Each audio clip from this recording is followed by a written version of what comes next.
lundi prochain 18 août.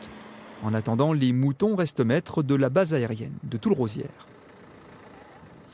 Ils militent pour des énergies plus propres. Une quinzaine de jeunes Européens se sont réunis aujourd'hui symboliquement à Bure pour échanger autour du nucléaire et mutualiser les moyens pour en sortir.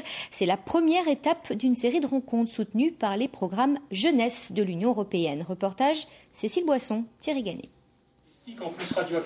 Ils sont allemands, autrichiens, australiens, français. Leur souhait commun, sortir du nucléaire. Réunis symboliquement à Bure, ils sont venus exposer les choix énergétiques de leur pays et confronter leurs expériences. On constate souvent que les sites, tout comme les installations nucléaires, sont souvent posés à la frontière.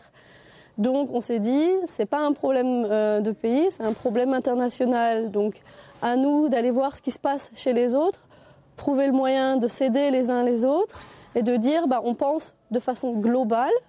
Mais on peut aussi agir chez nous, peut-être pour avoir de l'influence sur la politique de l'autre côté de la frontière ou alors faire des actions communes.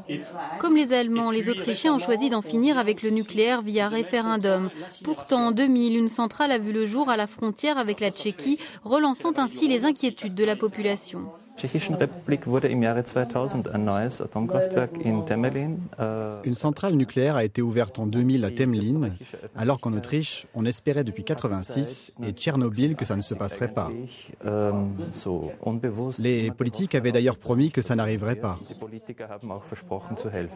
L'avantage que nous avons, nous collectifs autour de Bure, c'est que nous avons Bure, Soulaine, Morvilliers, donc nous avons déjà une riche expérience, si l'on peut dire, et la France est quand même représentée comme une référence internationale au niveau nucléaire. Donc nous, on peut justement apporter cette expérience, ce recul en disant regardez ce que c'est qu'exactement le nucléaire et la gestion impossible de ces déchets. Bure n'est qu'une première étape. De nombreuses réunions sont prévues dans les mois à venir, un peu partout en Europe. C'est demain que le Dalai Lama, chef spirituel des Tibétains, sera reçu en huis clos par les deux groupes parlementaires sur le Tibet.